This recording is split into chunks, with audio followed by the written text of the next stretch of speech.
En medio del monte cerrado, lo encontró así, gritando por ayuda, sucio, con la ropa rota, y una maleta tirada en el suelo, llena de botellas vacías y juguetes rotos. Nadie alrededor, ningún camino por donde escapar, solo ese llanto atrapado en el tiempo, y un silencio que ocultaba algo mucho más oscuro. Pensó en seguir de largo, pero cuando vio lo que había dentro de la maleta, algo dentro de ella cambió para siempre. Tienes hijos, porque lo que esta mujer descubrió al decidir ayudar, aún hoy desafía toda explicación. Y todo comenzó con aquel susurro en el viento, justo detrás de la curva. Rosario no miraba el horizonte mientras caminaba, pues había aprendido hacía tiempo que la esperanza no se encuentra en la distancia, sino en la resistencia de los propios pies contra la tierra seca. Aquel agosto de 1928 quemaba la piel con una crueldad metódica, un calor blanco que borraba los contornos de los cerros y hacía vibrar el aire sobre los caminos de terracería. Pero ella no se detenía, ni buscaba sombra. Su figura, envuelta en el luto riguroso que llevaba desde hacía 6 meses, era una mancha negra y solitaria, avanzando por la inmensidad de los llanos de Jalisco, una región donde el silencio pesaba más que la historia, y donde las viudas aprendían a volverse invisibles para sobrevivir. No llevaba prisa, porque nadie la esperaba en ningún lado. Su casa estaba vacía, su cama estaba fría, y el único hombre que alguna vez la miró con dulzura, Anselmo, descansaba ahora bajo 2 metros de arcilla dura en el camposanto del pueblo. El rebozo negro le cubría la cabeza y parte del rostro, actuando como una barrera frágil contra el polvo que los remolinos de viento levantaban a traición, golpeando sus ojos cansados. Rosario, a sus 40 años, cargaba con una esterilidad que le dolía más que la viudez. Su vientre nunca había germinado vida, y esa ausencia se sentía como un hueco físico en el estómago. Una concavidad que se llenaba de amargura cada vez que veía a otras mujeres arrullar a sus hijos en los pórticos de las haciendas. Caminaba buscando trabajo de costura, remendando la ropa de los vivos para pagar sus deudas, aceptando la moneda que le arrojaban o el plato de frijoles fríos, tragándose el orgullo con cada puntada. Aquella tarde el camino estaba desierto, una línea ocre que cortaba la vegetación espinosa, y el único sonido era el roce de sus huaraches gastados contra las piedras sueltas. De pronto, algo rompió la monotonía del zumbido de las chicharras, un sonido que no pertenecía a la naturaleza indiferente de aquel lugar. No era el aullido de un coyote, ni el canto de un pájaro, sino algo más fracturado, más débil y humano. Rosario se detuvo en seco, ladeando la cabeza, tratando de filtrar el silbido del viento para encontrar el origen de aquel ruido que le había erizado la piel de los brazos bajo la tela gruesa del vestido. Era un gemido, un sollozo ahogado que parecía brotar de la misma tierra, cargado de una angustia primitiva que ninguna criatura salvaje podría imitar. Por un instante, pensó en seguir caminando, en ignorar aquella señal como había aprendido a ignorar tantas otras miserias en el camino, protegiendo su propio corazón maltrecho. Pero sus pies, desobedeciendo a su prudencia, giraron hacia la izquierda. Se adentró unos metros fuera del sendero principal, apartando con las manos las ramas secas de los matorrales que arañaban sus faldas, guiada únicamente por aquel llanto que subía y bajaba de intensidad. Al rodear un viejo mezquite retorcido, cuya sombra escuálida apenas manchaba el suelo, la escena se reveló ante sus ojos con la brutalidad de un golpe físico. Allí, arrodillado en la tierra calcinada, había un niño pequeño, una criatura de no más de 5 años, cuya piel blanca estaba enrujecida y ampollada por la exposición al sol inclemente. Estaba solo, absolutamente solo en medio de la nada. Como si el cielo lo hubiera escupido, o la tierra lo hubiera rechazado, encogido sobre sí mismo en una postura de derrota absoluta, que resultaba antinatural para alguien de tan corta edad. A los pies del niño, como un monumento absurdo a la tragedia, yacía una maleta de cuero vieja y desgastada, abierta de par en par, con su contenido vomitado sobre la hierba muerta.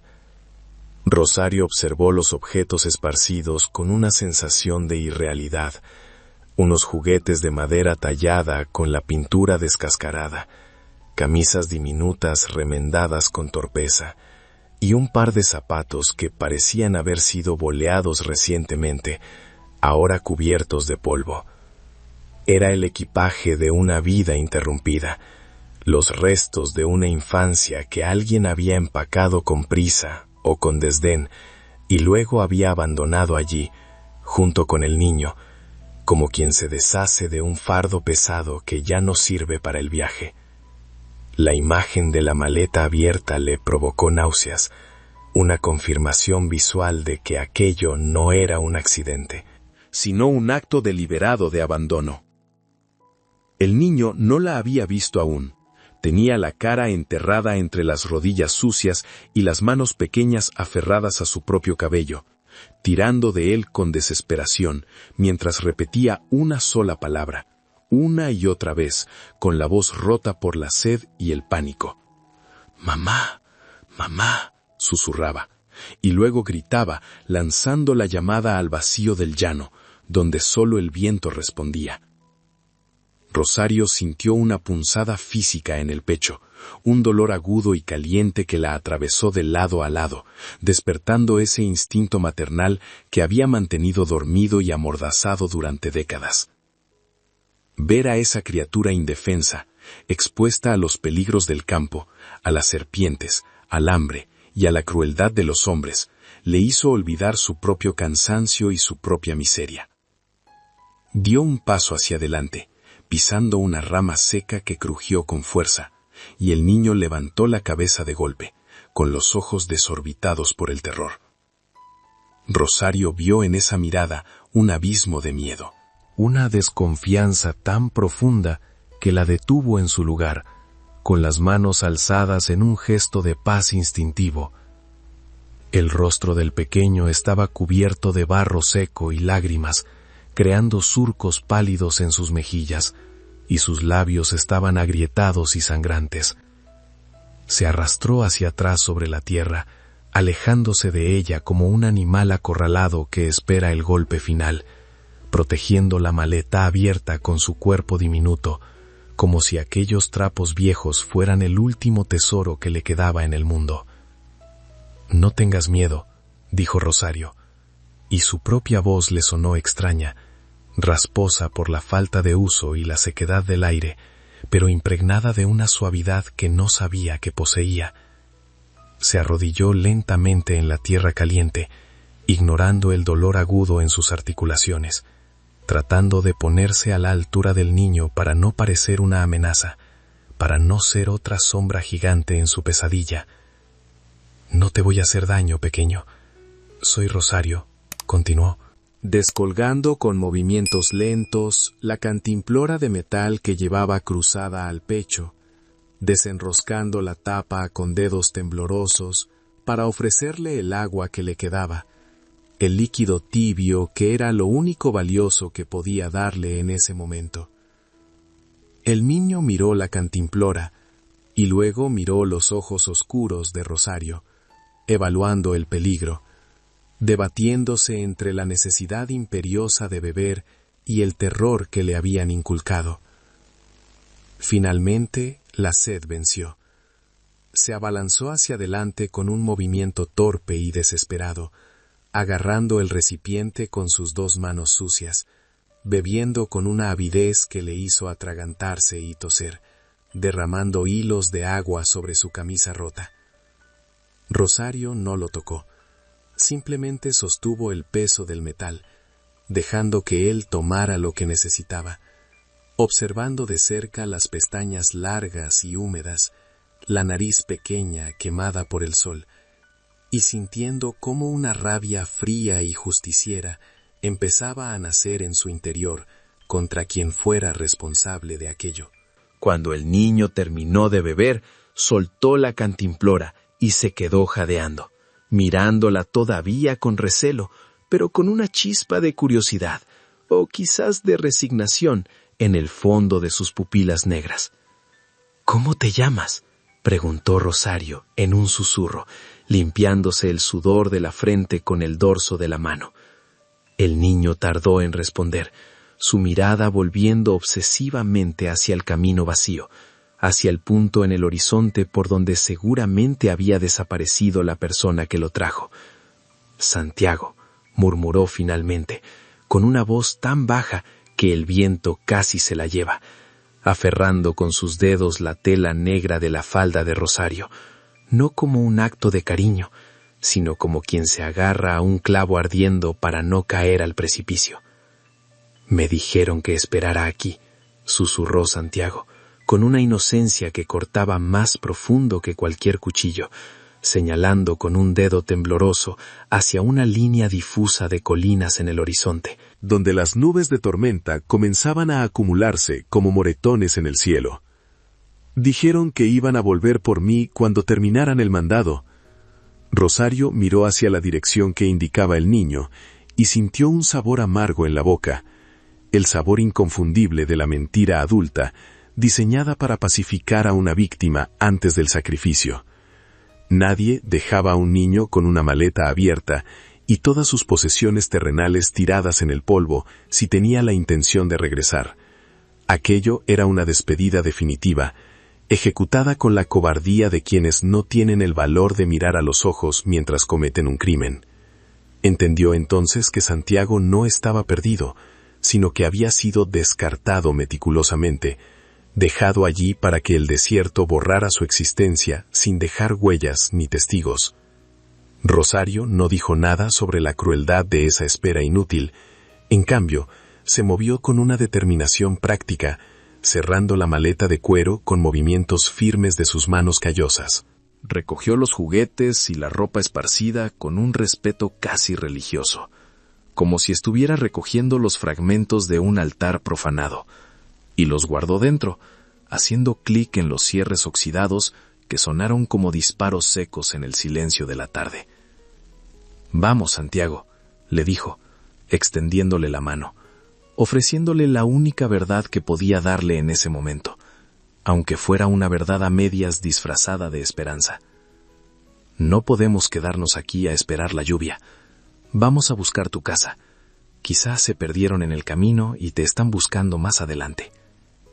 Sabía que mentía, pero necesitaba que el niño se pusiera de pie, que rompiera la parálisis del miedo para poder salvarlo de la noche que se avecinaba. Comenzaron a caminar, pero los pasos de Santiago eran torpes y dolorosos. El niño cojeaba visiblemente.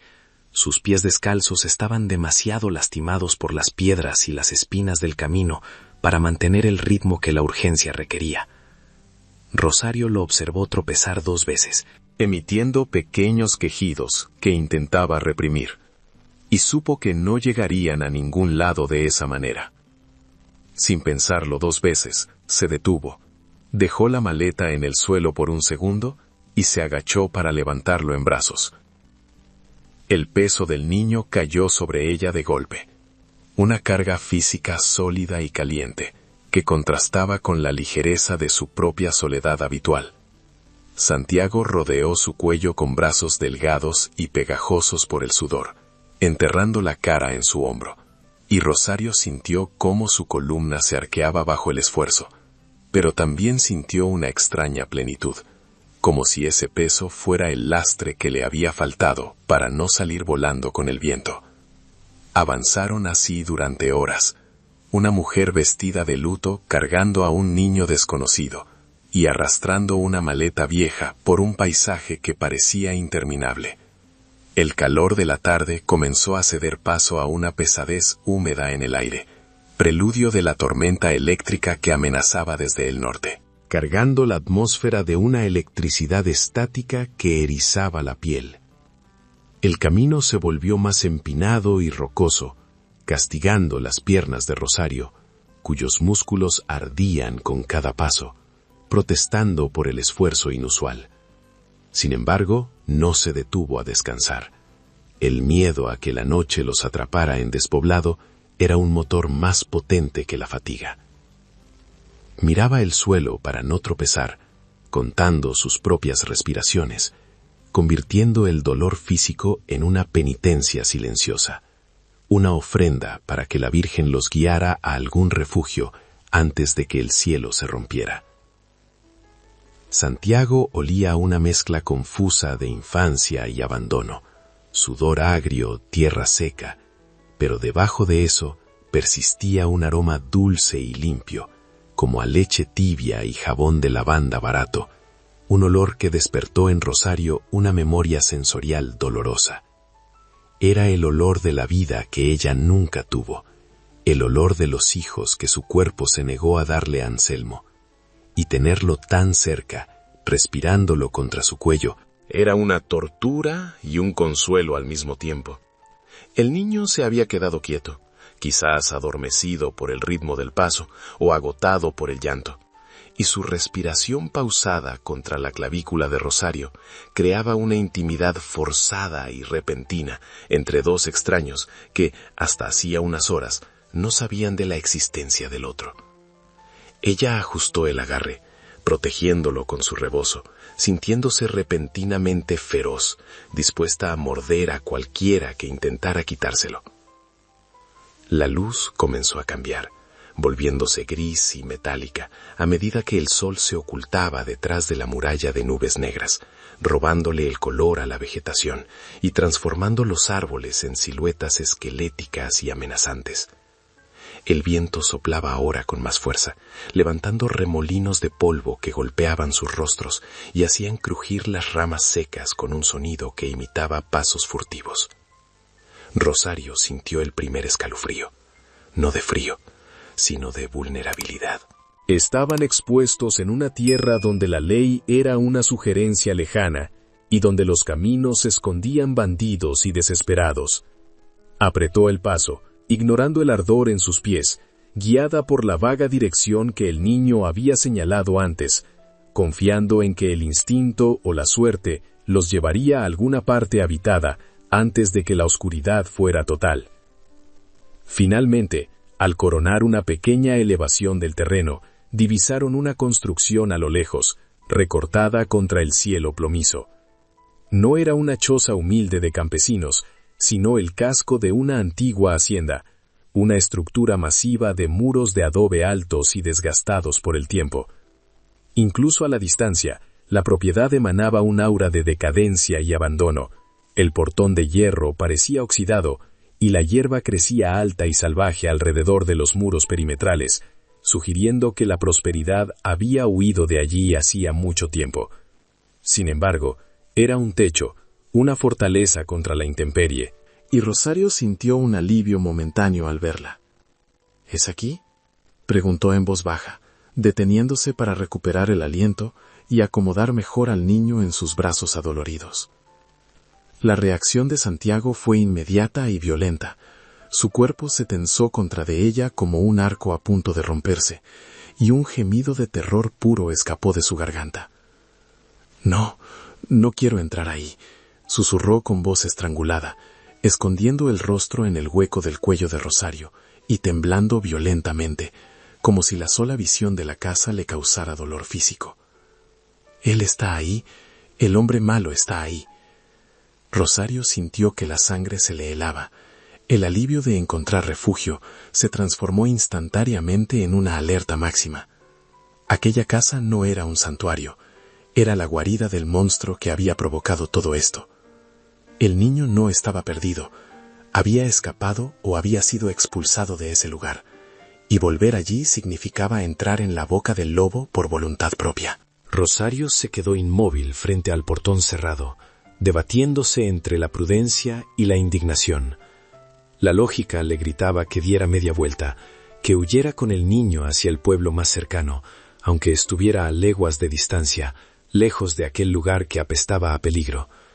Pero la noche ya caía, la tormenta estaba a punto de estallar, y sus fuerzas físicas estaban al límite, no sobrevivirían a la intemperie.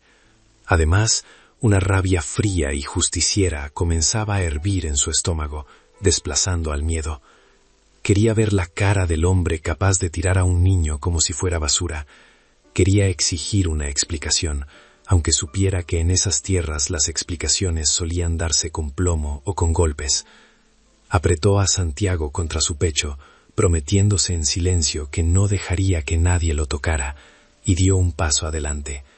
Se acercó al portón de hierro, cuya pintura descascarada revelaba capas de óxido antiguo, y levantó la mano libre, cerrada en un puño duro y decidido.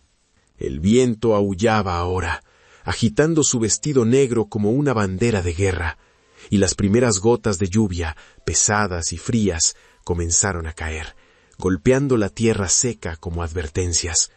Rosario no vaciló. Golpeó el metal con fuerza, 3 veces, un sonido seco y autoritario que resonó en el silencio del campo como un desafío abierto. Luego esperó, con el corazón latiendo en la garganta y la mano derecha buscando instintivamente entre los pliegues de su falda el frío consuelo de las tijeras de costura que siempre llevaba consigo. Dentro de la casa, algo se movió, una luz tenue se encendió tras una ventana sucia, y el sonido de pasos pesados comenzó a acercarse a la entrada. Pasaron minutos que parecieron horas bajo la lluvia incipiente, mientras el sonido de los cerrojos oxidados siendo descorridos desde el interior raspaba el silencio con una lentitud exasperante. Rosario no bajó la mirada, ni retrocedió un centímetro. Aunque sentía cómo el cuerpo de Santiago se convulsionaba contra el suyo, un temblor rítmico y húmedo que le empapaba el hombro. El portón de hierro finalmente cedió con un gemido metálico agudo, abriéndose apenas lo suficiente para revelar una franja de oscuridad interior que olía a encierro, a tabaco rancio y a la acidez inconfundible del aguardiente barato. No apareció un sirviente ni una ama de llaves, sino la figura desgarbada de un hombre que llenó el umbral con una presencia física cargada de negligencia y hostilidad, proyectando una sombra larga sobre la mujer y el niño. El hombre era alto, pero su postura estaba encorvada por el peso de algún vicio antiguo. Vestía una camisa blanca manchada de amarillento en el cuello y unos pantalones de tela oscura que colgaban de su cintura estrecha. Tenía el rostro cubierto por una barba de varios días, descuidada y piojosa, y sus ojos estaban inyectados en sangre, brillando con esa mezcla volátil de agotamiento y furia que caracteriza a los borrachos crónicos cuando son interrumpidos. No había sorpresa en su expresión al abrir la puerta, solo una irritación sorda, hasta que su mirada bajó y se encontró con el bulto pequeño que Rosario sostenía en brazos. En ese instante, su rostro se transformó. La indiferencia se rompió para dar paso a una mueca de horror genuino, seguida inmediatamente por una decepción cruel, como quien ve regresar una plaga que creía haber exterminado. «¿Qué hace este escuincle aquí?», gruñó el hombre, y su voz sonó pastosa, arrastrando las sílabas con desprecio, sin dirigirse al niño directamente, sino hablando de él como si fuera un objeto defectuoso que había sido devuelto. No hizo ningún movimiento para invitarlos a pasar, ni para protegerlos de la lluvia que ahora caía con más fuerza, mojando el suelo de losas de piedra del zaguán. Santiago sollozó al escuchar esa voz, un sonido ahogado que intentó reprimir mordiéndose el labio hasta hacerse daño, y se aferró aún más a Rosario, intentando fundirse con su ropa negra para desaparecer de la vista de aquel sujeto que claramente era la fuente de sus pesadillas. Rosario sintió una oleada de calor subirle por el cuello, una indignación que superaba cualquier miedo prudente a la autoridad masculina en aquella tierra de nadie. «¿Usted es su padre?», preguntó con voz firme, elevando el tono para hacerse oír sobre el rumor del viento, clavando sus ojos oscuros en los del hombre sin pestañear. «Lo encontré abandonado en el camino real, a leguas de aquí, tirado como un animal. Podría haber muerto de insolación o haber sido atacado por los coyotes si yo no hubiera pasado. Quería avergonzarlo, quería ver algún rastro de arrepentimiento o humanidad en aquel rostro estragado por el alcohol. pero solo encontró un muro de frialdad cínica. El hombre escupió a un lado. Un gesto vulgar que salpicó de saliva las botas de Rosario y soltó una risa seca, carente de cualquier alegría. «No es mi hijo, señora. Yo no engendro debiluchos», respondió con crueldad, apoyando el hombro contra el marco de la puerta como si la conversación le aburriera. «Es un bastardo que mi mujer trajo a esta casa, un estorbo que me dejó colgado antes de tener la decencia de morirse la semana pasada». La revelación cayó sobre Rosario como una losa de concreto. La madre de Santiago estaba muerta. El niño no estaba perdido esperando a alguien. Estaba huérfano, completamente solo en el mundo, dejado a merced de este sujeto que no sentía ninguna obligación moral hacia él. «Le dije al chamaco que se largara», continuó el hombre, gesticulando con una mano temblorosa hacia el horizonte oscuro. «Le dije que se fuera a buscar a la familia de su padre, si es que tiene alguna, o que se buscara la vida en otra parte. Aquí no es un orfanato, y yo no voy a mantener bocas inútiles. La hacienda apenas da para comer, y no voy a gastar lo poco que tengo en crear hijos ajenos». Hablaba con la lógica brutal de la supervivencia en el campo, una lógica desprovista de compasión, donde los débiles eran vistos como cargas financieras, no como seres humanos. Para él, abandonar a Santiago no había sido un crimen, sino una medida económica necesaria, un recorte de gastos ejecutado con la misma frialdad con la que se sacrifica al ganado enfermo. Rosario apretó a Santiago contra su pecho, sintiendo el latido acelerado del corazón del niño contra el suyo, y entendió la magnitud del abismo en el que se encontraban. «Es un niño de 5 años», replicó ella, con la voz temblando ahora, no de miedo, sino de una rabia impotente. «No sabe llegar a ningún lado. Si lo deja afuera lo está condenando a muerte. ¿No tiene usted temor de Dios? ¿No le pesa la conciencia dejar morir a la criatura de su propia esposa?» El hombre se encogió de hombros, insensible a la apelación religiosa. «Mi mujer ya está muerta, a ella ya no le importa, y Dios no paga las cuentas de esta casa. Así que lléveselo usted si tanta lástima le tiene, o lárguelo donde lo encontró. A mí no me importa lo que pase con él, siempre y cuando no sea bajo mi techo». Hizo ademán de cerrar la puerta, empujando la pesada hoja de madera con desgana, decidido a borrar la presencia de ambos de su vista y volver a su botella. Pero en ese breve lapso antes del cierre, Rosario miró más allá del hombre, hacia el interior de la casa iluminada por la luz vacilante de una lámpara de aceite.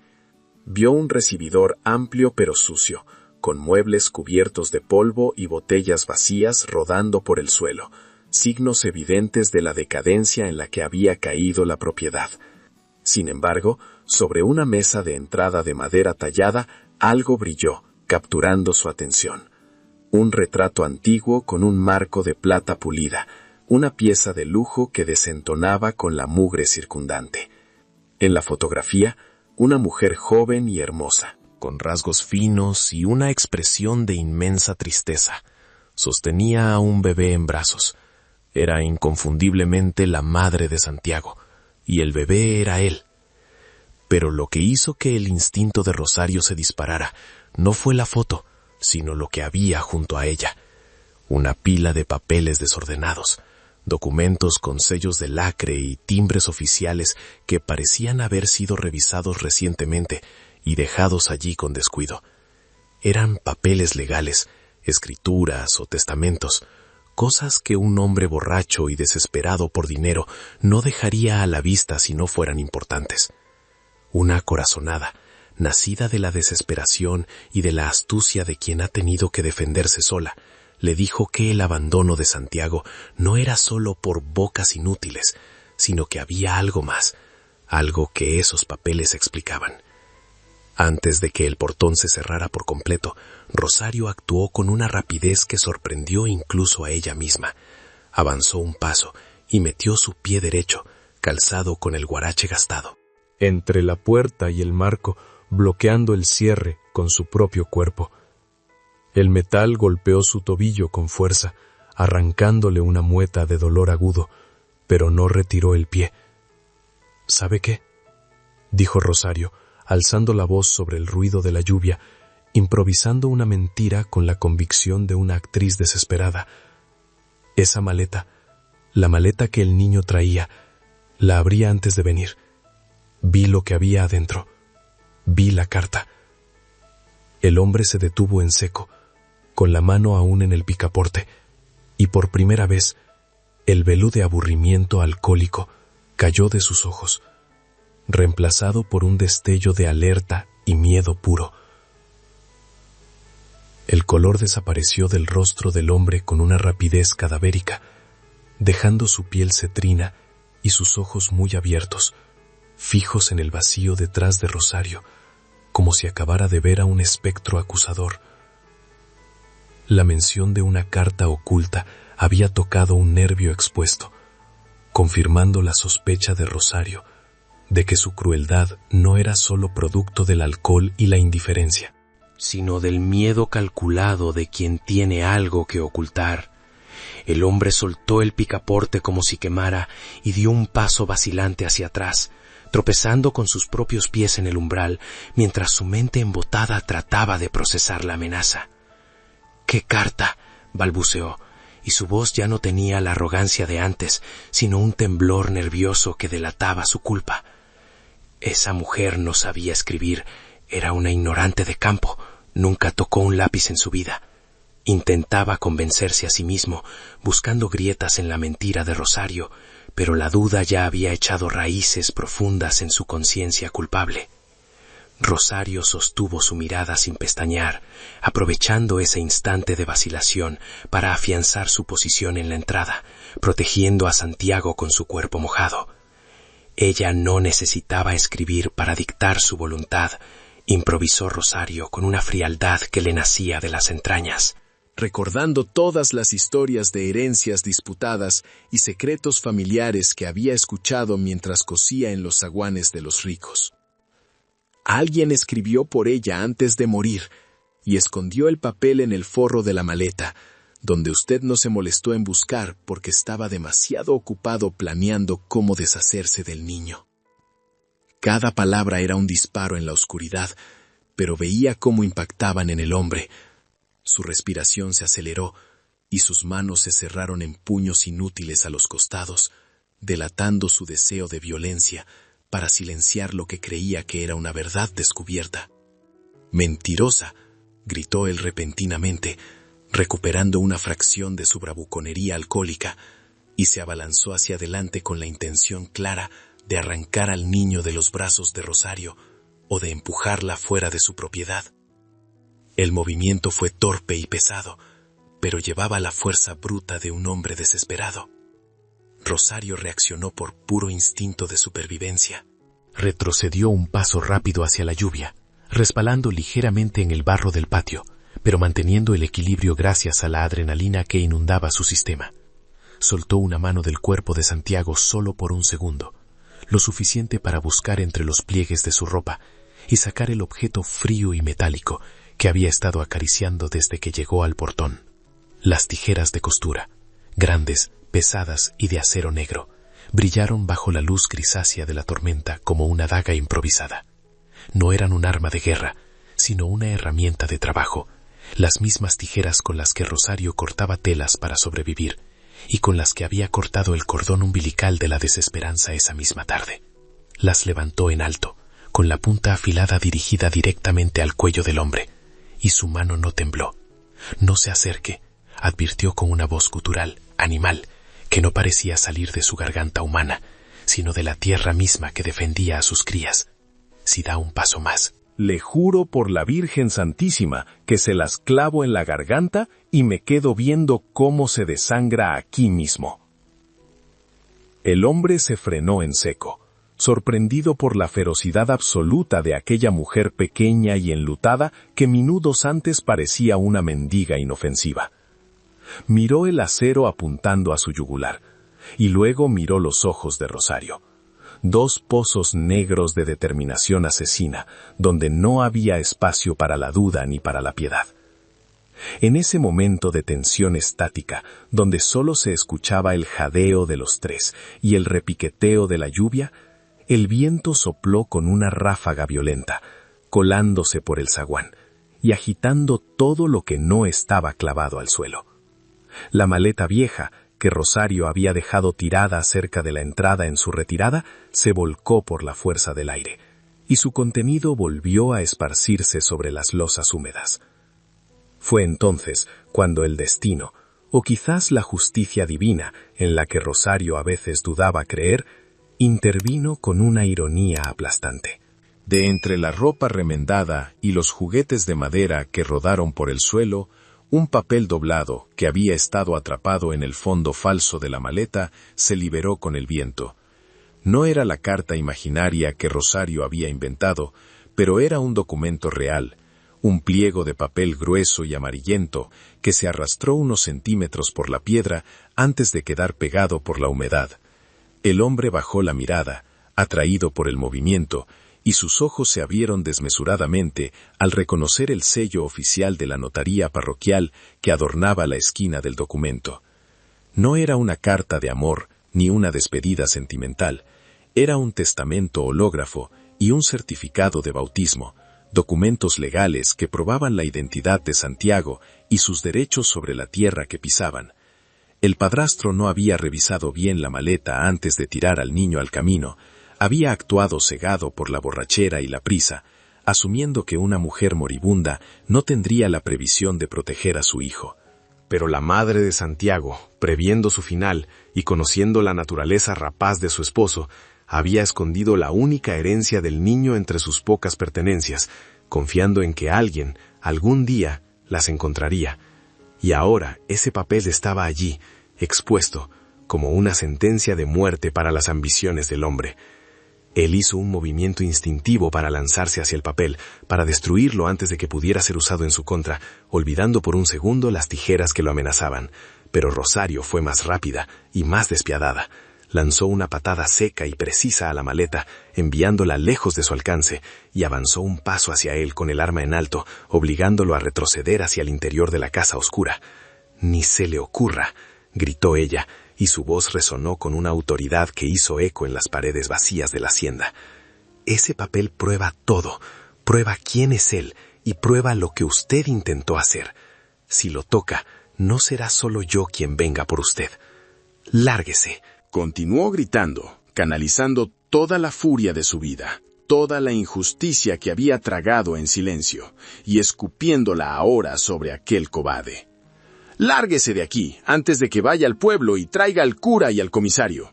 Todo el mundo sabrá que intentó matar a un niño inocente para quedarse con 4 paredes que se están cayendo a pedazos».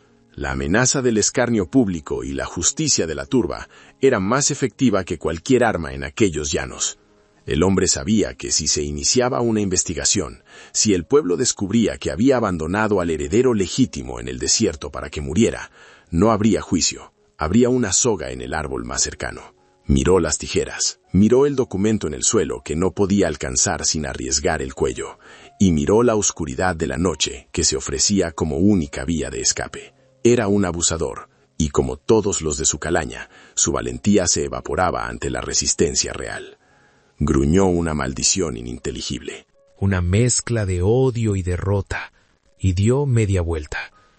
Entró corriendo a la sala desordenada, agarró una botella de aguardiente de la mesa y un morral de cuero colgado en una silla, y sin mirar atrás salió huyendo por la puerta trasera de la cocina, perdiéndose en la negrura del campo y en su propia miseria, dejando la casa que nunca fue suya en manos de quienes la merecían. Rosario se quedó inmóvil en el zaguán de piedra durante un tiempo que no supo medir, con el pecho subiendo y bajando en espasmos dolorosos, mientras el eco de los pasos del hombre se desvanecía en la tormenta. Sus manos, que segundos antes habían sostenido las tijeras con una firmeza letal, ahora temblaban violentamente, sacudidas por el descenso abrupto de la adrenalina, que dejaba tras de sí una debilidad líquida en las rodillas. El único sonido que quedaba era el repiqueteo incesante de la lluvia contra las losas del patio, y el viento que silbaba a través de las grietas de los muros, limpiando el aire del hedor a alcohol y violencia que aquel sujeto había dejado a su paso. Santiago, todavía aferrado a sus faldas, sollozaba en silencio, con la cara enterrada en la tela mojada de su vestido, incapaz de creer que el peligro se hubiera disuelto tan repentinamente en la oscuridad de la noche. Con un esfuerzo de voluntad supremo, Rosario se obligó a moverse, sabiendo que la seguridad era una ilusión frágil si no cerraban esa puerta. Se agachó primero para recoger el documento del suelo, aquel papel amarillento y húmedo que había sido su escudo y su espada, y lo sacudió con cuidado para quitarle el barro, doblándolo y guardándolo en el seno de su vestido, junto a su piel, como si fuera una reliquia sagrada que necesitaba calor humano. Luego empujó la pesada hoja de madera del portón, luchando contra el viento que parecía querer mantenerla abierta, hasta que el cerrojo encajó en su sitio con un golpe sordo y definitivo. Deslizó la tranca de hierro oxidado, un movimiento que selló el mundo exterior y los dejó solos en aquella fortaleza decadente, separados por fin de la amenaza que los había acechado. El interior de la casa estaba sumido en una penumbra casi total, rota apenas por el resplandor de los relámpagos que se colaban por las ventanas altas y sin cortinas. Rosario tomó a Santiago de la mano, sintiendo lo pequeños y fríos que estaban sus dedos, y lo guió lejos de la entrada, adentrándose en las entrañas de aquel hogar que no se sentía como tal. El aire allí dentro estaba estancado, cargado de un olor rancio a encierro, polvo antiguo y cera derretida, mezclado con el aroma agrio de la negligencia masculina. No era el refugio cálido que había soñado encontrar, sino un esqueleto de grandeza pasada, donde los muebles de madera noble estaban cubiertos de sábanas grises y las telarañas colgaban de las vigas del techo como decoraciones fúnebres de una fiesta olvidada. Caminaron hasta lo que parecía ser la sala principal, moviéndose con la cautela de intrusos en un templo profanado, esquivando las botellas vacías que rodaban por el suelo de madera crujiente. Rosario necesitaba luz, necesitaba urgentemente expulsar las sombras que parecían tener vida propia en las esquinas de la habitación. Buscó a tientas sobre una mesa auxiliar hasta que sus dedos encontraron una caja de cerillas y un candelabro de bronce con una vela a medio consumir.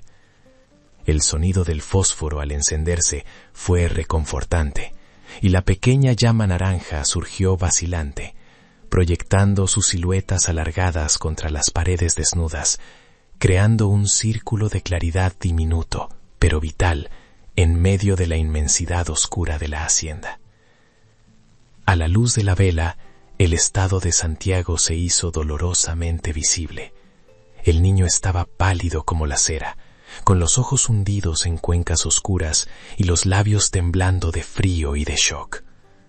Rosario se agachó frente a él, dejando la vela en el suelo, y comenzó a frotarle los brazos y la espalda con sus manos ásperas, tratando de transmitirle algo de calor a través de la ropa húmeda. «Ya se fue, mi niño», le susurró, mirándolo fijamente a los ojos para anclarlo en el presente, para sacarlo del recuerdo del terror. «Ya se fue y no va a volver. Cerré la puerta con tranca. Nadie va a entrar aquí mientras yo esté contigo». El niño asintió levemente, pero su mirada seguía recorriendo la habitación, buscando fantasmas, incapaz de confiar plenamente en esa paz repentina. Rosario sabía que necesitaban secarse y comer algo antes de que el agotamiento los venciera por completo. Dejó a Santiago sentado en un sillón de terciopelo raído y se dirigió hacia la cocina, guiada por la intuición y la arquitectura típica de las haciendas. La cocina era un espacio amplio y frío, con un fogón de leña apagado hacía tiempo y trastes sucios apilados en el fregadero de piedra. Buscó en la alacena, con la esperanza de quien no tiene nada, y encontró un pedazo de pan duro envuelto en un trapo y un poco de queso seco que el hombre no se había llevado en su huida. No era un banquete, pero para 2 estómagos vacíos era suficiente para engañar al hambre y recuperar un poco de fuerza.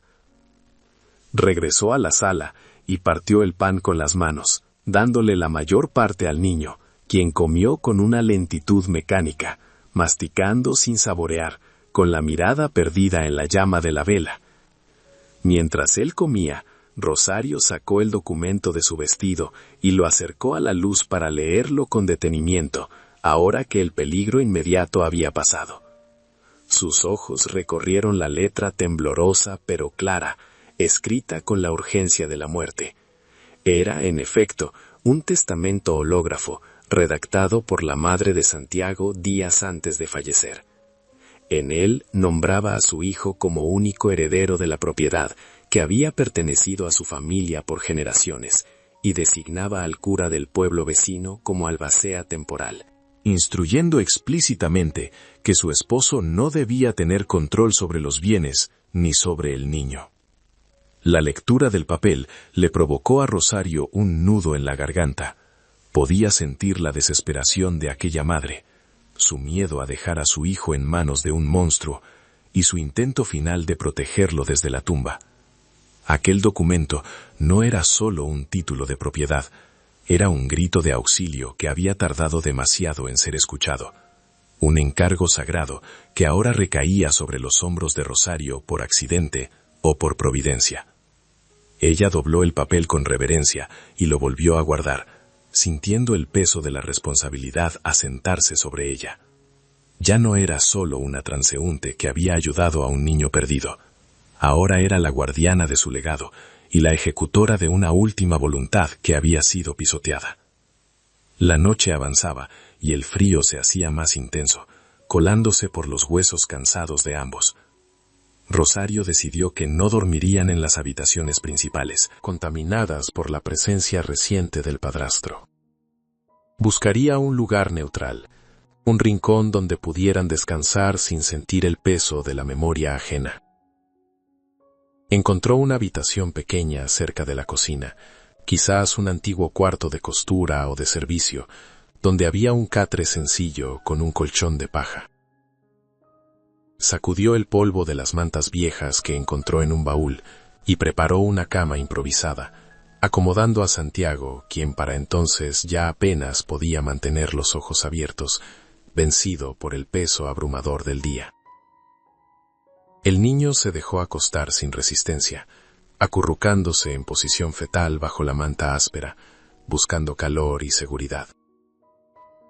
Rosario se sentó en el borde del catre, vigilando su sueño, sintiéndose como una centinela en una fortaleza sitiada por la soledad.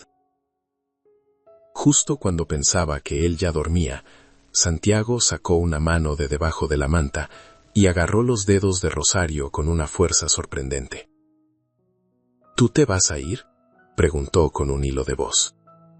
Abriendo un ojo para mirarla con ese miedo antiguo al abandono, Rosario sintió que el corazón se le rompía y se le reconstruía en el mismo instante. Acarició su cabello sucio y besó su frente caliente. No, Santiago, le prometió en la oscuridad. Yo no me voy a ir a ninguna parte. Nos vamos a quedar aquí.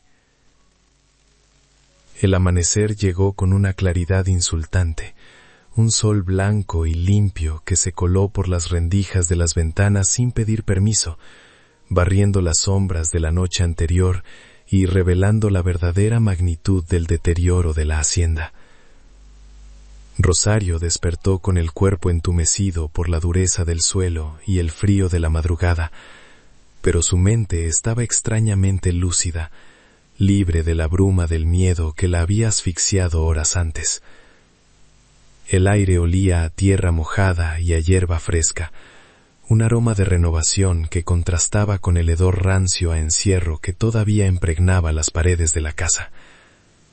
Se levantó con cuidado para no despertar al niño, alisándose el vestido arrugado con manos mecánicas, y se acercó a la ventana para observar el patio, vigilando por instinto, temiendo ver la silueta del hombre regresando con refuerzos. Pero solo encontró el vacío silencioso del campo brillando bajo el rocío.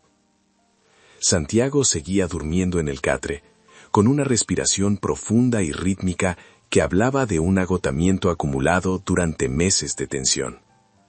A la luz del día, se veía aún más pequeño y frágil de lo que parecía en la oscuridad. Su piel pálida estaba manchada de barro seco y sus brazos delgados mostraban moretones antiguos en diversas etapas de curación. Mapas de una violencia doméstica que había soportado en silencio. Rosario lo observó durante un largo rato, sintiendo cómo se asentaba en su pecho esa sensación de propiedad emocional que había nacido en el camino. Ya no era solo un niño perdido que había encontrado, era una responsabilidad que había aceptado, una vida que dependía enteramente de su capacidad para defenderla. No podía permitirse ser débil ni dudar, porque la inocencia de ese sueño dependía de su ferocidad cuando él despertara. Decidió aprovechar esos minutos de quietud para inspeccionar la casa con ojos pragmáticos, buscando recursos para la supervivencia inmediata. Caminó por los pasillos silenciosos, abriendo puertas y cajones con la eficiencia de quien está acostumbrado a administrar la escasez. La hacienda era un esqueleto de lo que fue, despojada de sus objetos de valor más obvios, seguramente vendidos para comprar alcohol. Pero la estructura seguía siendo sólida, construida con la ingeniería robusta de tiempos mejores. Encontró una despensa semivacía con algunos sacos de maíz y frijol que los gorgojos aún no habían reclamado por completo, y en el patio trasero un pozo de agua que, milagrosamente, todavía tenía el mecanismo de la polea funcional, aunque la cuerda estaba desgastada. Sacó agua del pozo, llenando una cubeta de metal abollada, y la llevó a la cocina para calentarla en el fogón, usando unos leños secos que encontró apilados en un rincón. El acto de encender el fuego, de calentar agua y preparar el espacio para el aseo, se sintió como un ritual de purificación, una forma de reclamar la casa y expulsar la suciedad moral que el padrastro había dejado. Cuando el agua estuvo tibia, despertó a Santiago con suavidad, susurrándole al oído para no asustarlo. El niño abrió los ojos de golpe, con ese pánico reflejo de quien espera un grito, pero se relajó al ver el rostro de Rosario iluminado por la resolana de la mañana. «Vamos a lavarnos, Santiago», le dijo ella con voz tranquila. «Vamos a quitarnos el polvo del camino para empezar de nuevo». El baño fue una tarea silenciosa y solemne. Rosario usó un trapo limpio y un trozo de jabón neutro que llevaba en su morral para limpiar la piel del niño, frotando con cuidado para no lastimar las zonas magulladas. El agua se volvió turbia rápidamente, llevándose la tierra, el sudor y el rastro físico de su abandono. Santiago se dejó hacer, dócil y quieto, cerrando los ojos cuando ella le lavaba la cara, confiando en esas manos desconocidas que lo tocaban sin lastimar. Al terminar, Rosario no tenía ropa limpia para él, así que sacudió lo mejor que pudo sus prendas viejas y rotas, prometiéndose a sí misma que lo primero que haría al tener dinero sería vestirlo con dignidad, porque la ropa es la primera capa de la autoestima, y él la tenía hecha jirones. Comieron un desayuno improvisado con las sobras de la noche anterior y un poco de atole de agua que Rosario preparó con el maíz encontrado. Mientras comían, Rosario repasó mentalmente su plan. No podían quedarse allí encerrados esperando a que el hombre regresara o a que la comida se acabara. Necesitaban legalidad, necesitaban el peso de la autoridad eclesiástica y civil para blindar su estancia en la hacienda. El documento que llevaba guardado en el pecho era su única arma. Pero un arma guardada no sirve de nada. Tenía que presentarla ante los ojos de quienes mandaban en la región. «Hoy vamos a ir al pueblo, Santiago», le anunció, limpiándole las migajas de la boca. «Vamos a ver al cura. Él nos va a ayudar a que nadie te saque de aquí nunca más». El viaje hacia el pueblo fue diferente a la caminata agónica del día anterior. Aunque el sol apretaba y el camino era largo, ahora caminaban con un propósito definido. Rosario llevaba la maleta en una mano y a Santiago agarrado firmemente de la otra, avanzando con un paso decidido que no admitía distracciones. El paisaje, que antes parecía hostil y amenazante, ahora se desplegaba ante ellos con indiferencia, como si la naturaleza reconociera que ya no eran víctimas propiciatorias, sino supervivientes. Santiago cojeaba menos, quizás porque el miedo ya no le pesaba tanto en los tobillos, y miraba a Rosario constantemente, comprobando que seguía allí, que no era un espejismo de su fiebre. Llegaron a las primeras casas del pueblo cerca del mediodía, cuando el calor estaba en su punto máximo y las calles de tierra estaban casi desiertas. Sin embargo, su presencia no pasó desapercibida. Las cortinas se movían tras las ventanas, y las mujeres que barrían los pórticos detenían sus escobas para mirar con descaro a la extraña pareja, una viuda forastera vestida de negro riguroso y un niño de aspecto salvaje y maltratado. Los murmullos comenzaron a elevarse como el polvo, cargados de juicio y curiosidad morbosa. Pero Rosario mantuvo la cabeza alta, ignorando las miradas que intentaban hacerla sentir pequeña. Sabía que en esos pueblos la reputación era una moneda de cambio, y ella no tenía ninguna, así que tendría que valerse de la verdad desnuda. Se dirigieron directamente a la plaza principal, donde la iglesia de piedra dominaba el entorno con su torre campanario y su sombra protectora. Al lado, la casa parroquial se erguía con muros blancos y puertas de madera barnizada, representando el poder moral y administrativo de la comunidad. Rosario sabía, por el documento, que el cura del pueblo vecino, este pueblo, había sido nombrado albacea. Era la única persona con la autoridad suficiente para enfrentar al padrastro sin usar la violencia. Subió los escalones del atrio con Santiago pegado a su falda, sintiendo cómo el corazón le golpeaba contra las costillas, no de miedo, sino de la tensión de saber que se jugaba el futuro en una sola conversación. Golpeó la puerta de la casa parroquial con los nudillos, un sonido seco y firme que contrastaba con su apariencia humilde. Pasaron unos minutos antes de que una mujer mayor, el ama de llaves, abriera la puerta con gesto de fastidio, mirándolos de arriba abajo con desaprobación evidente. «¿Qué se le ofrece?», preguntó con tono seco, bloqueando la entrada como un perro guardián. «Necesito ver al señor cura», respondió Rosario, sin bajar la mirada, sacando el documento doblado de su pecho y mostrándolo como un salvoconducto. «Vengo por un asunto de vida o muerte sobre la hacienda de los Álamos, y traigo conmigo al dueño legítimo que todos creían perdido». La mención de la hacienda y la presencia del niño hicieron que la expresión de la mujer cambiara de la arrogancia a la duda. Sin decir más, abrió la puerta para dejarlos pasar al fresco interior, donde la justicia estaba a punto de ser reclamada. El despacho del cura olía a cera rancia, a tabaco de pipa y a esa solemnidad polvorienta que acumulan los lugares donde se confiesan pecados y se cuentan monedas. El padre Venustiano, un hombre de 60 años, con el rostro curtido como el cuero viejo y una sotana que había visto mejores tiempos, estaba sentado tras un escritorio de caoba maciza, revisando un libro de cuentas con el ceño fruncido. No levantó la vista de inmediato cuando entraron. Rosario, sin embargo, no se amedrentó por el silencio litúrgico. Avanzó hasta el borde del escritorio y, sin esperar permiso ni invitación, colocó el documento sucio y doblado sobre la superficie pulida, justo encima de los números que el sacerdote intentaba cuadrar.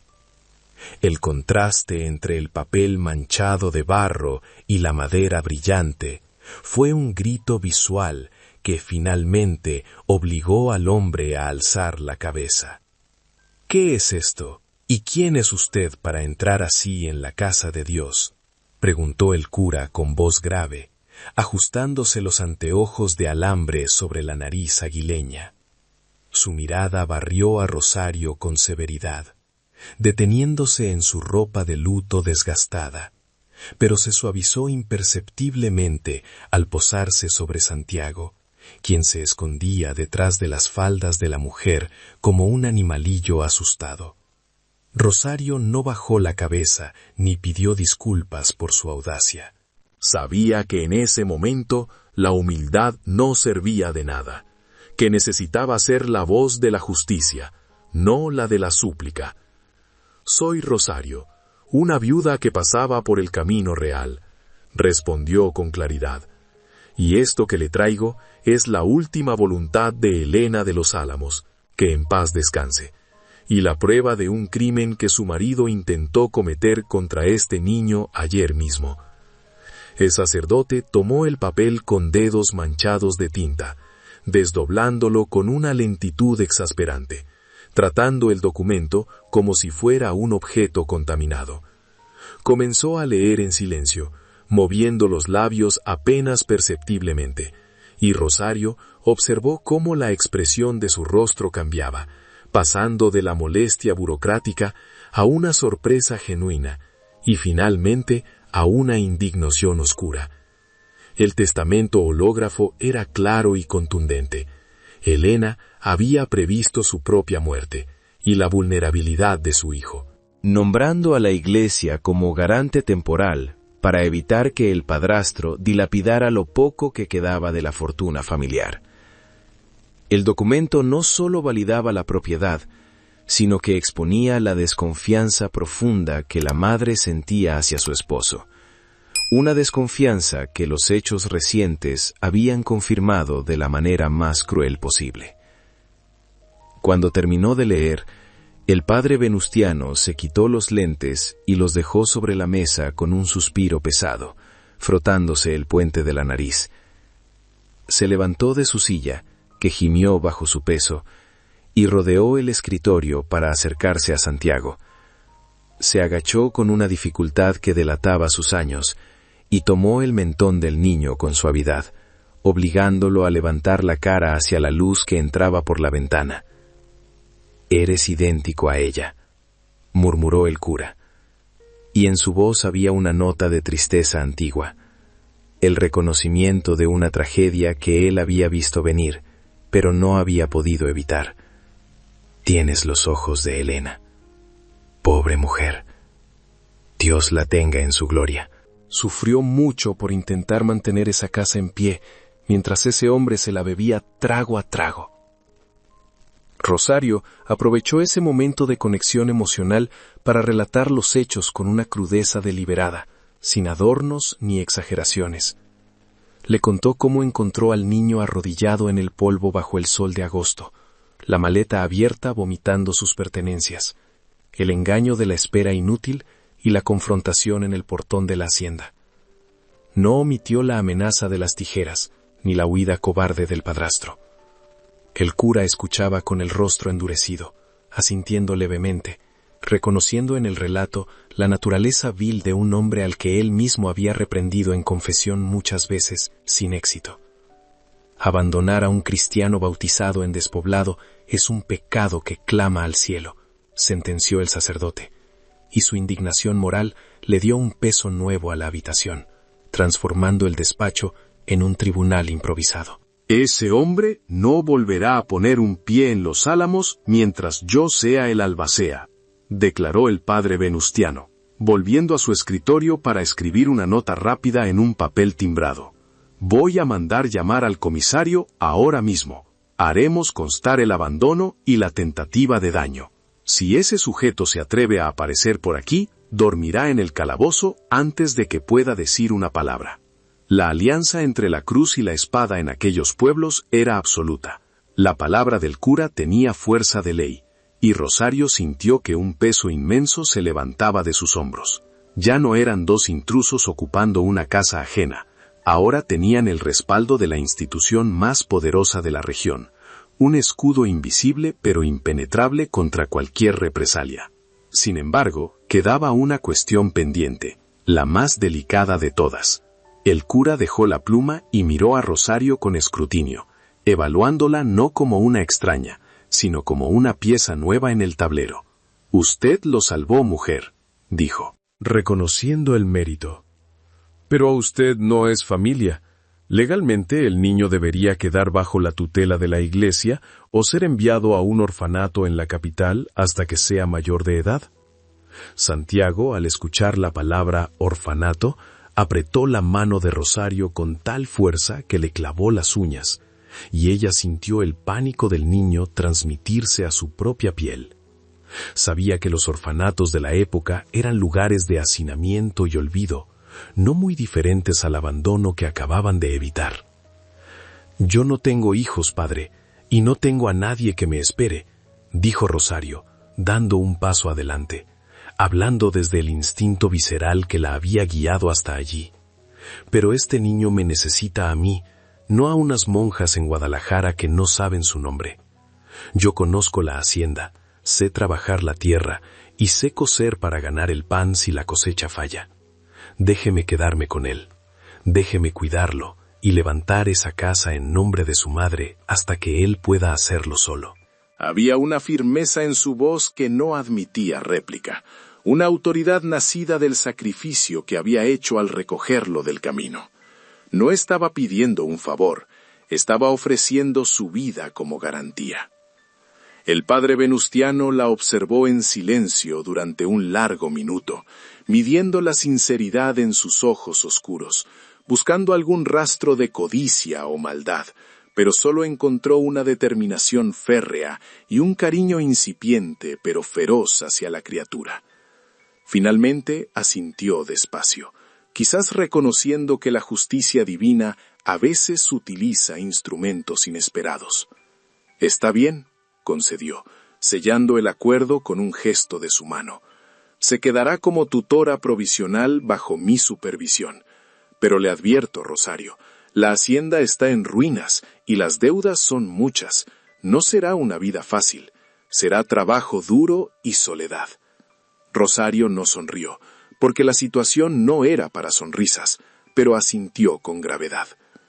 «Estoy acostumbrada a ambas cosas, padre». Salieron de la casa parroquial bajo el sol del mediodía, pero esta vez la caminata fue diferente.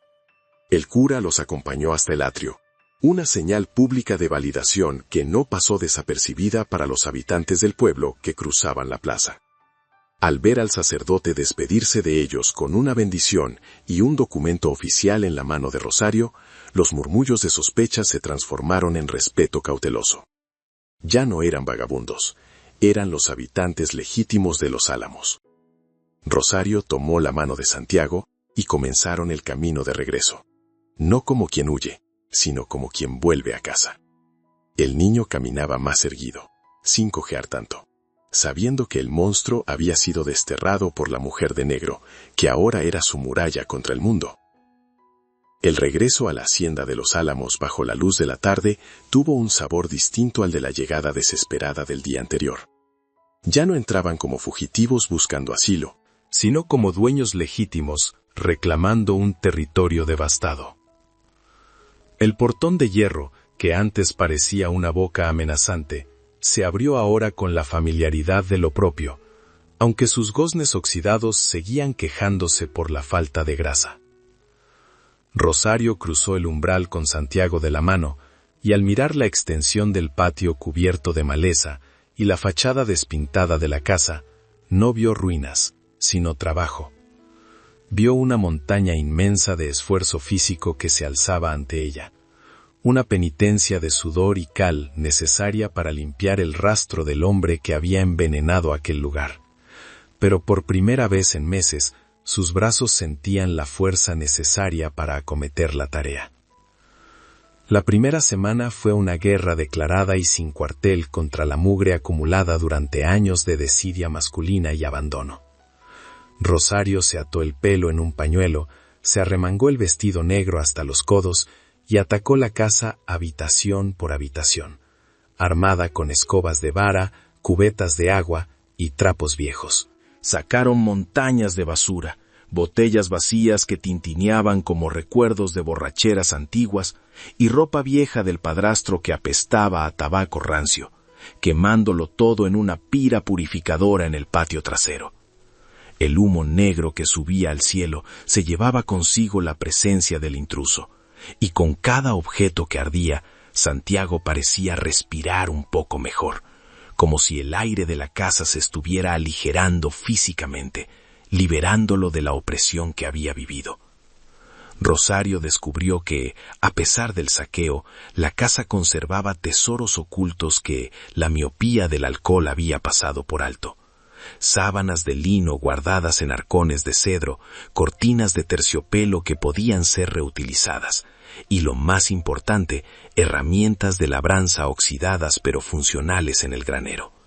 Su habilidad como costurera, que antes era solo un medio para no morir de hambre, se convirtió en el motor de la reconstrucción doméstica. Pasaba las tardes sentada en el pórtico, aprovechando la última luz del sol, cortando y remendando telas antiguas para confeccionar ropa decente para Santiago, transformando cortinas viejas en camisas y pantalones que, aunque sencillos, le devolvían al niño la dignidad de verse limpio y cuidado, borrando el aspecto de vagabundo con el que lo había encontrado. Santiago, por su parte, se convirtió en su sombra silenciosa y diligente, siguiéndola por la casa con una lealtad canina, temeroso de perderla de vista, aunque fuera por un minuto.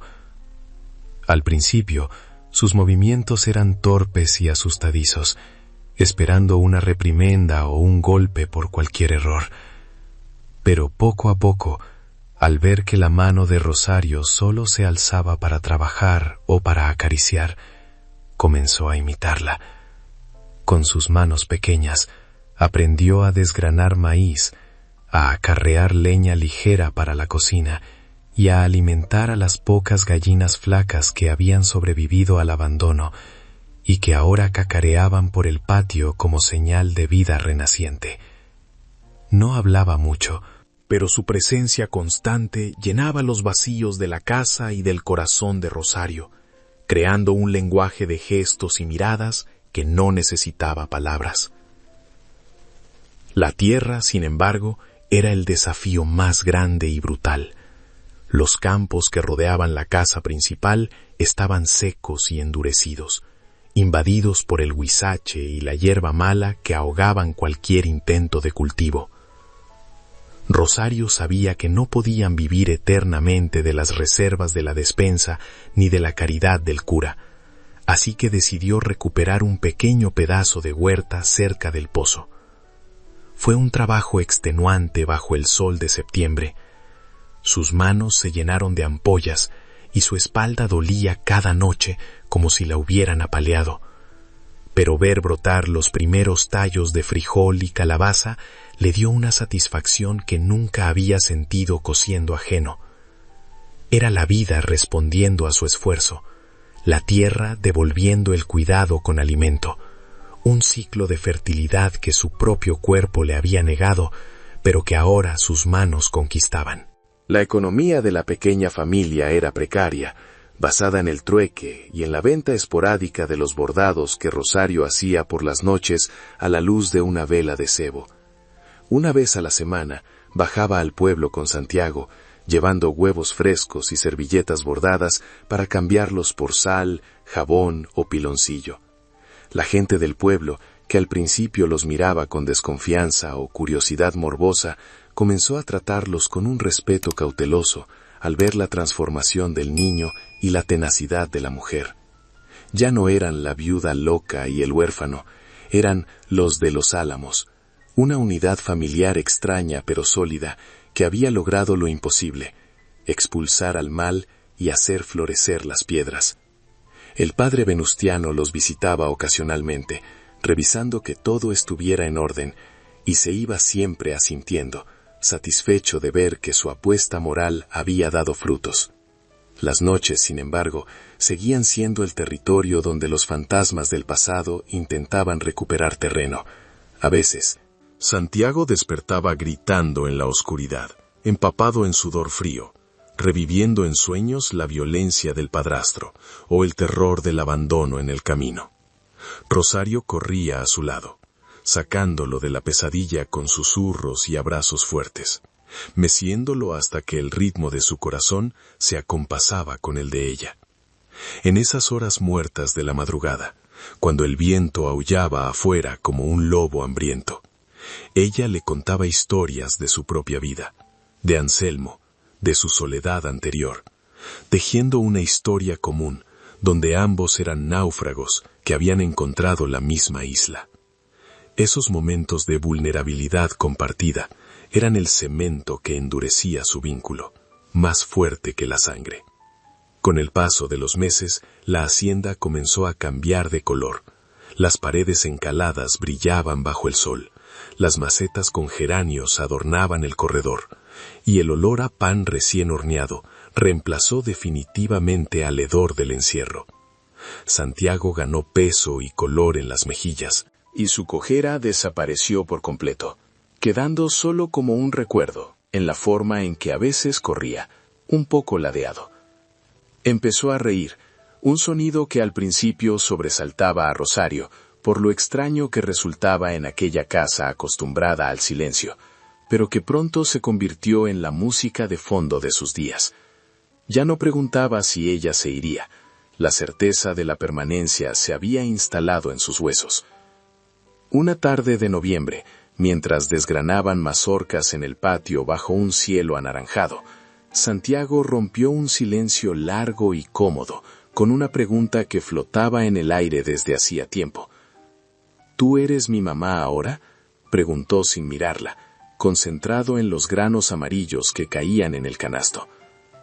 Rosario detuvo sus manos, sintiendo un vuelco en el estómago, una mezcla de dolor por la madre que él había perdido y de alegría inmensa por la madre que ella había ganado.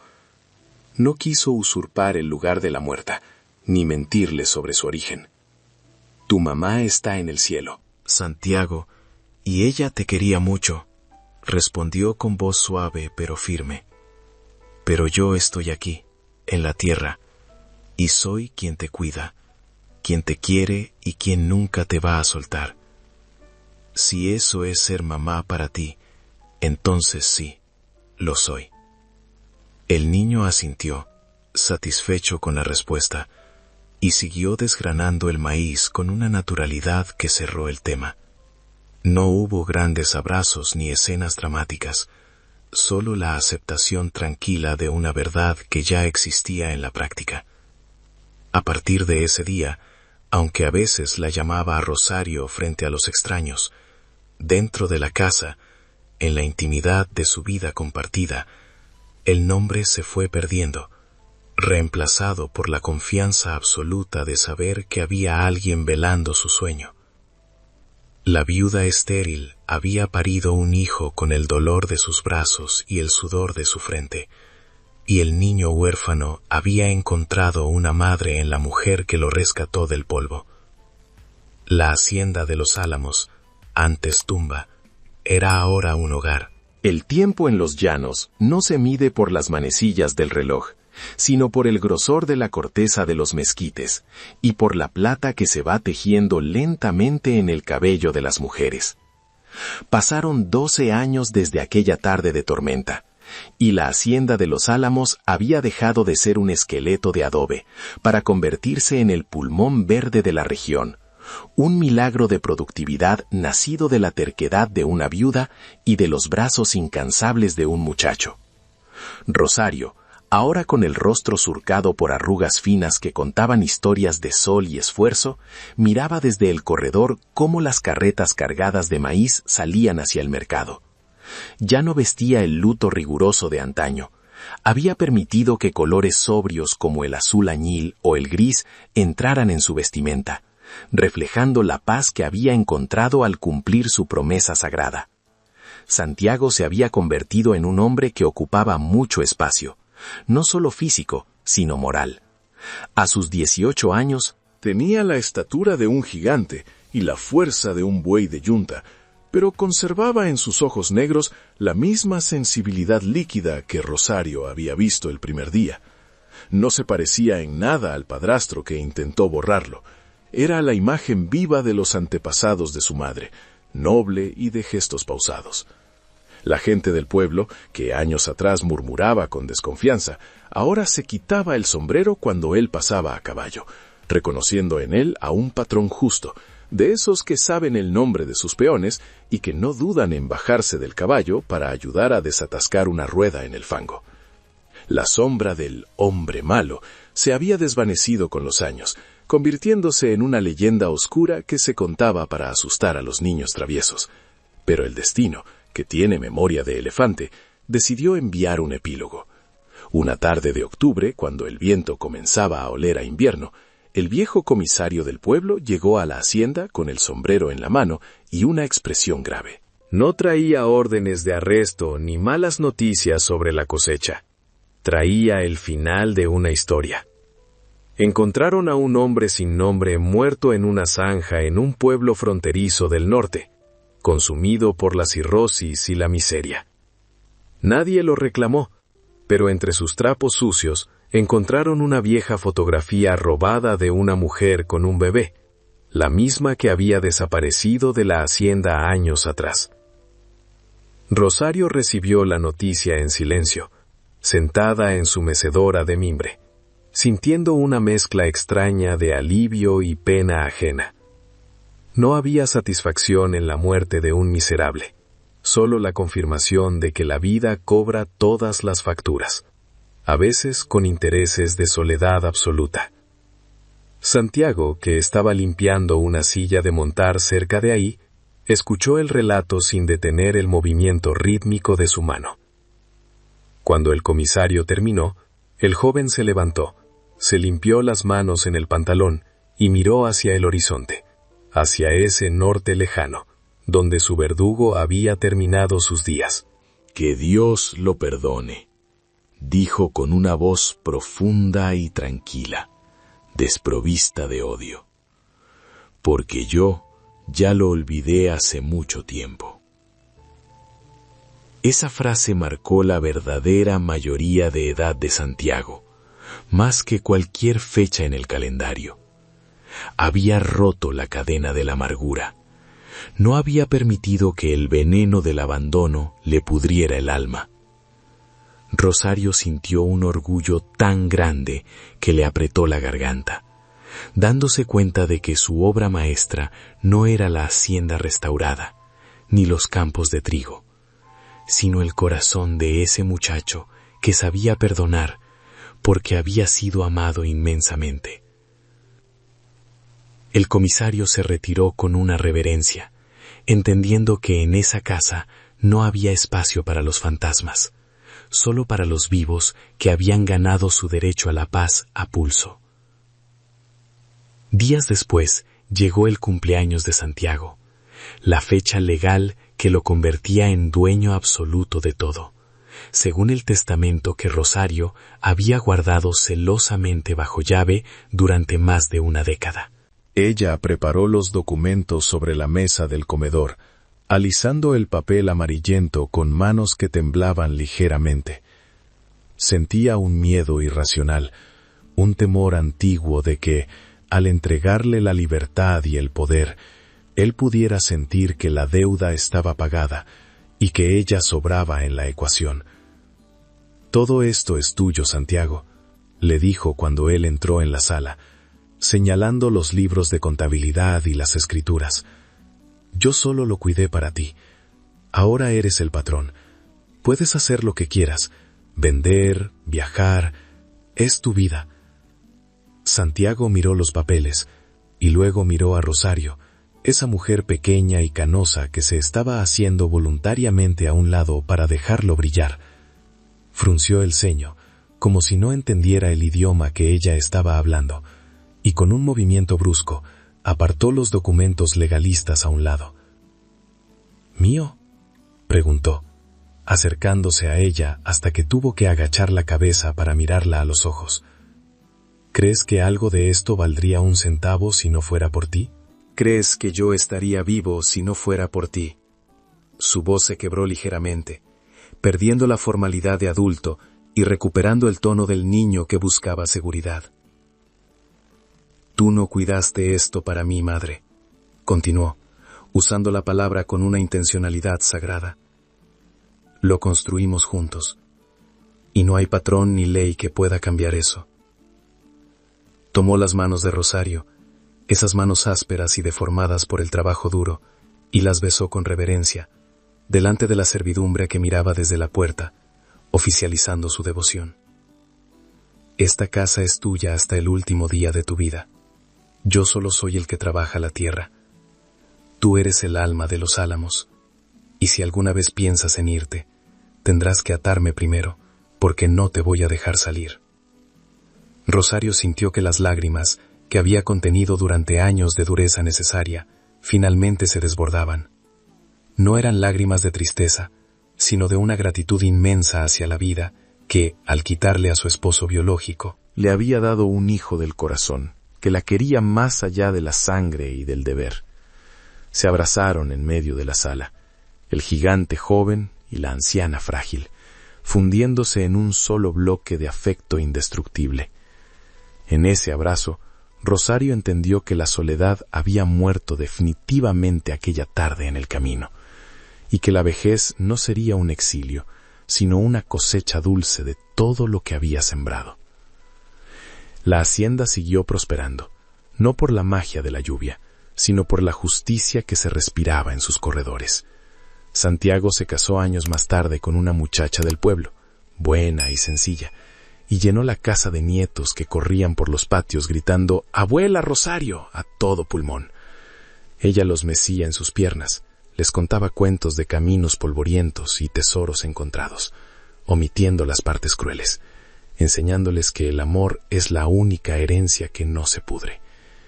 Y cada noche, antes de dormir, agradecía al cielo por aquel llanto que escuchó entre las chicharras, el sonido bendito que la salvó de ser solo una sombra en el paisaje.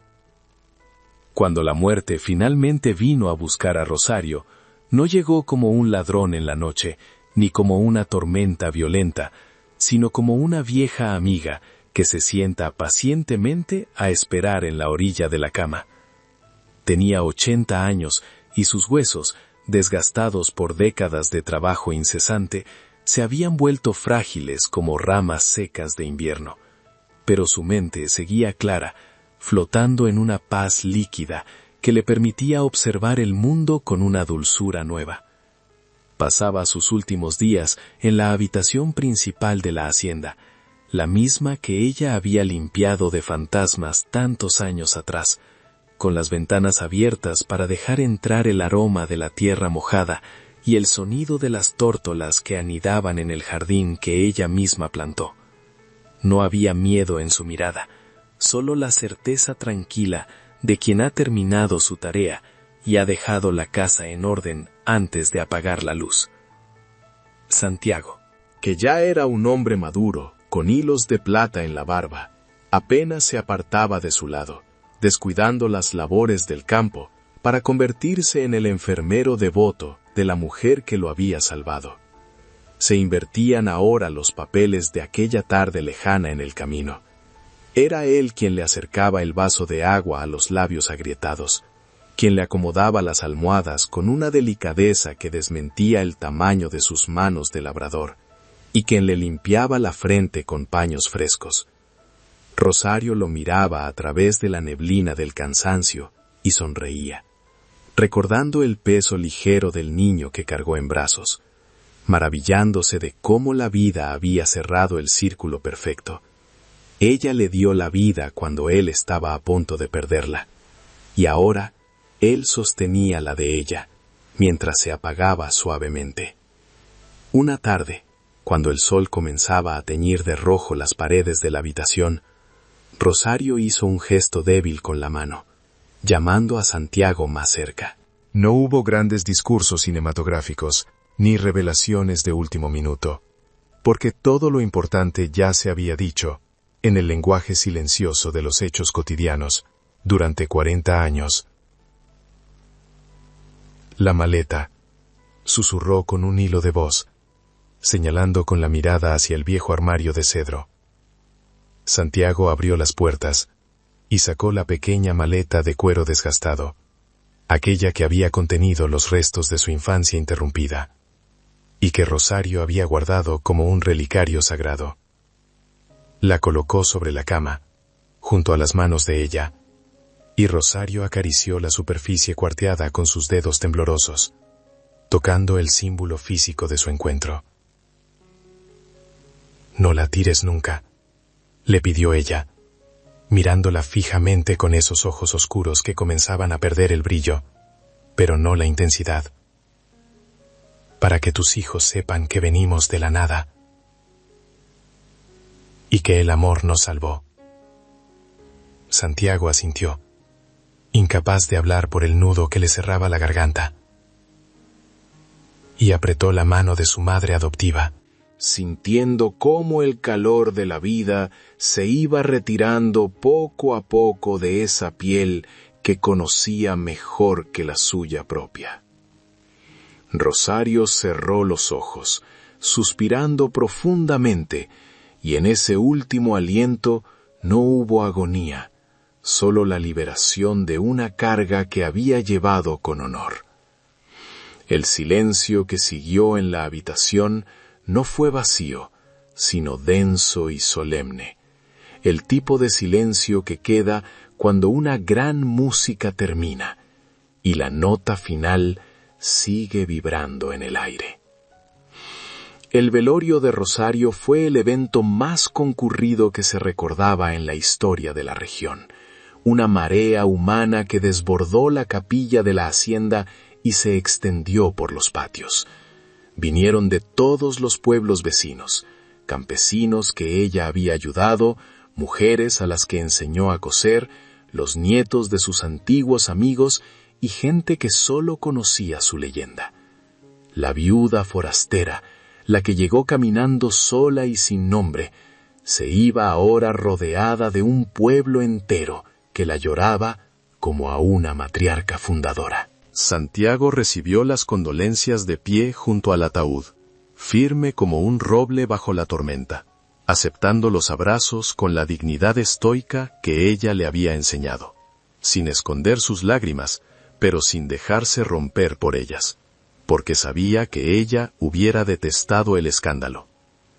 La enterraron en el pequeño cementerio familiar de la hacienda, no en el rincón de los olvidados, sino en el lugar de honor, junto a la tumba vacía que ella había reservado para sí misma, bajo la sombra de un mezquite inmenso que había crecido al mismo ritmo que su historia.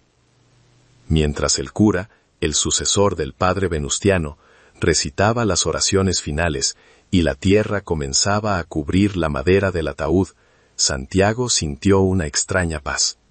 No la estaba dejando en la oscuridad, la estaba sembrando en la tierra que ella amó tanto, devolviéndola al ciclo de la vida que ella había defendido con uñas y dientes.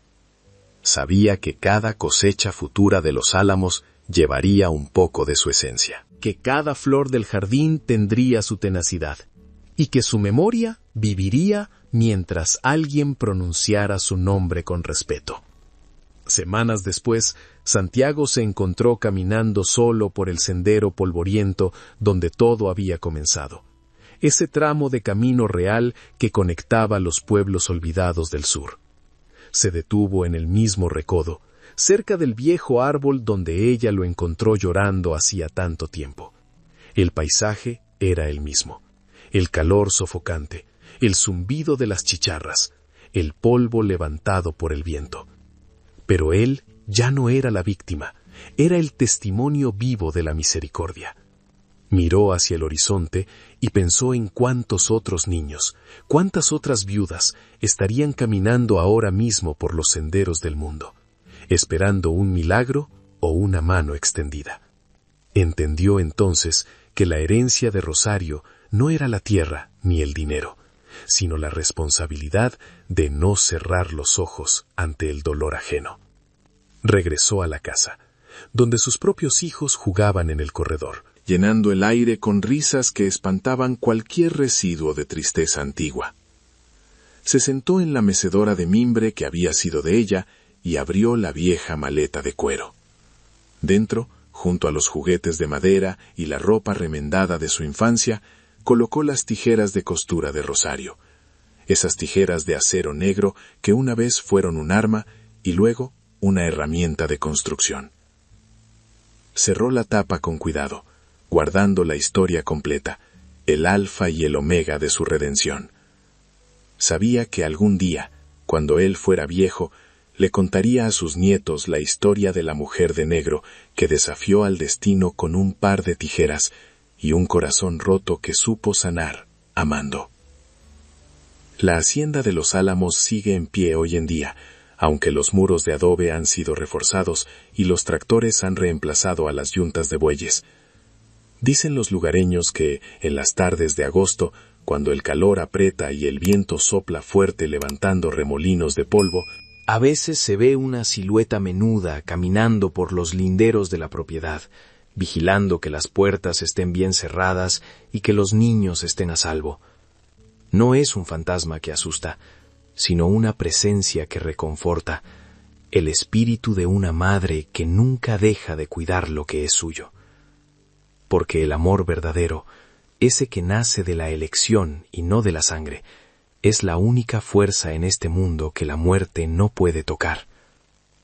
Y así concluye la crónica de dos soledades que se encontraron para salvarse mutuamente, demostrando que la familia no es siempre la que te toca en suerte, sino la que construyes con valentía en el camino.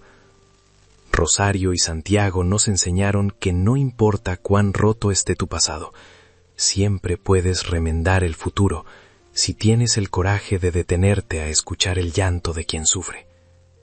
A veces, el acto más revolucionario que un ser humano puede cometer es simplemente no ser indiferente. En un mundo que nos enseña a mirar hacia otro lado, detenerse a ayudar es el único milagro que está en nuestras manos realizar todos los días. ¿Y tú? ¿Has visto una injusticia así donde vives? Cuéntanos en los comentarios.